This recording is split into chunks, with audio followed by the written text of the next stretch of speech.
बोझ। कविता अपने माता पिता की बहुत लाडली थी। 3 बड़े भाइयों की बहन थी। कोई भी चीज़ मांगने पर उसी वक्त हाजिर हो जाती थी। पूरे घर में रौब था उसका। पूरे परिवार और नौकरों पर राजकुमारी की तरह हुक्म चलाती थी कविता।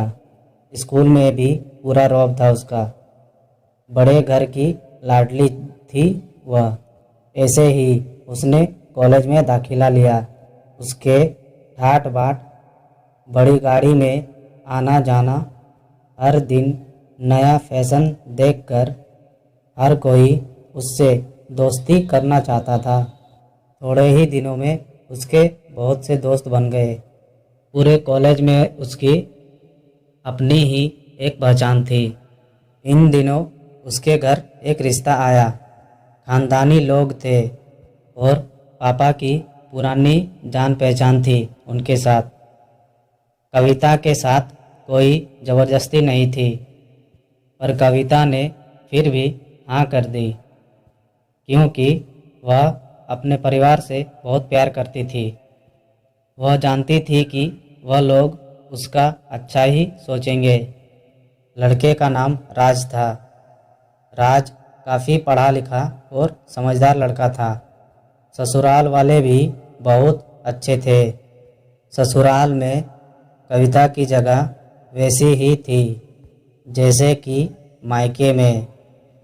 कोई भी कार्य सविता के सलाह के बिना नहीं होता था। सबकी लाडली बहू बन गई थी वह।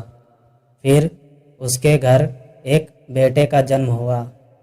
राहुल कविता को जान से प्यारा था। पोता पाकर ससुराल वाले तो फूले नहीं समाते थे। कविता कभी कभी सोचती कि उसकी किस्मत कितनी अच्छी है। उसका हर अपना उसे कितना प्यार करता है।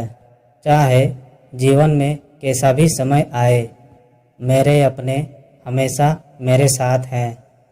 मैं कभी अकेली नहीं हो सकती। कितनी खुशकिस्मत हूँ मैं। पर शायद कविता की खुशियों को उसकी अपनी ही नज़र लग गई थी। एक दिन वह मायके जाने की जिद कर बैठी। राज को बहुत काम था, लेकिन वह फिर भी उसे ले गया। रास्ते में उनकी गाड़ी अन्य गाड़ी से टकरा गई। कविता, राज और राहुल बहुत बुरी तरह से जख्मी हो गए। काफ़ी दिनों के इलाज के बाद राज और राहुल तो ठीक हो गए, लेकिन कविता पूरी तरह ठीक ना हो सकी। सर पर चोट लगने के कारण वह अपनी आँखों की रोशनी खो बैठी। अब कविता की किस्मत जैसे उल्टे पांव चलने लगी। मायके वाले कुछ दिनों तक उससे मिलने आते रहे। फिर कभी कभार फ़ोन ही करके पूछ लेते कि अब कैसी हो। धीरे धीरे ये सिलसिला भी कम हो गया। ससुराल वालों की सहानुभूति भी कम होने लगी। घर में किसी को पास बैठने के लिए कहती तो जवाब मिलता, बहुत काम है, अब तुम भी हाथ नहीं बटा सकती। राज भी चिड़चिड़ा हो गया था। बस राहुल ही था उसके साथ, जिसके साथ हंसते खेलते उसका वक्त गुजरता। एक दिन कविता के हाथ से कुछ सामान गिर गया, जिसकी वजह से राहुल को हल्की सी चोट लग गई।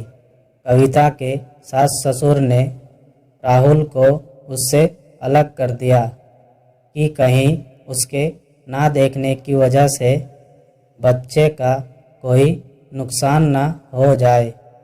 कविता अंदर से टूट चुकी थी।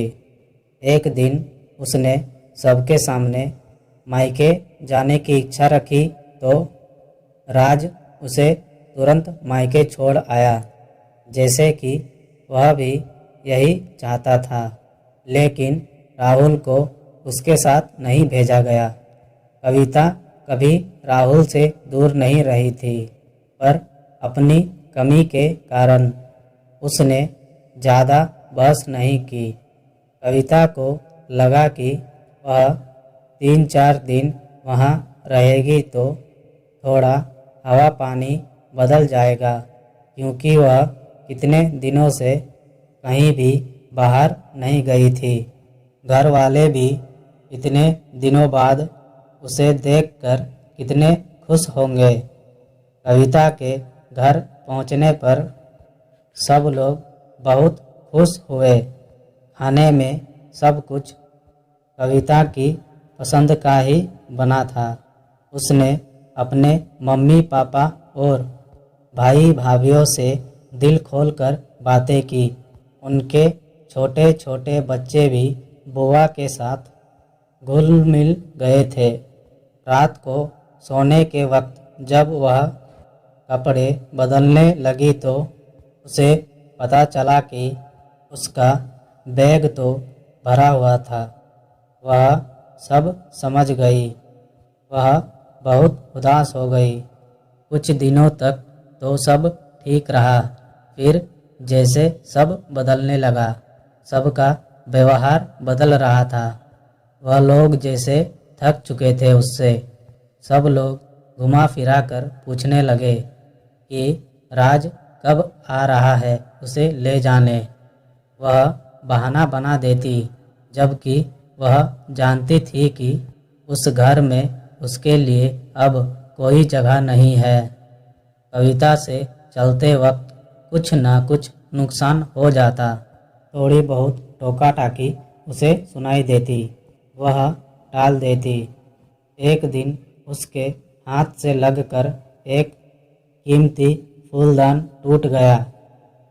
छोटी भाभी ने बहुत हंगामा मचाया। कविता के माता पिता रोज रोज के झमेलों से तंग आ गए थे। उन्होंने राज को खुद से फ़ोन कर दिया। राज कविता को अपने घर ले गया। कविता को अपने परिवार वालों से यह उम्मीद नहीं थी। जिस कविता के कहे बिना घर में एक पत्ता भी नहीं हिलता था, उस घर के लिए अब वह बोझ बन चुकी थी। राज के साथ ससुराल आते वक्त वह बहुत खुश थी, क्योंकि वह अपने घर जा रही थी, अपने जिगर के टुकड़े राहुल के पास। परंतु यह खुशी भी कुछ पल की ही थी। सारा बंदोबस्त पहले ही किया हुआ था। कविता को सीधे ही ऊपर वाले कमरे में पहुंचा दिया गया और राहुल से दूर रहने की सख्त चेतावनी दी गई। एक काम वाली लता को उसकी जिम्मेदारी सौंपी गई, जो उसके खाने पहनने जैसी ज़रूरतों का ध्यान रखती। कविता ज़्यादातर चुप ही रहती। कभी कभी काम वाली लता से थोड़ा बतिया लेती। उसके जरिए राहुल का पता चल जाता। सबकी लाडली बेटी और बहू सबके लिए लाडली से बोझ बन चुकी थी।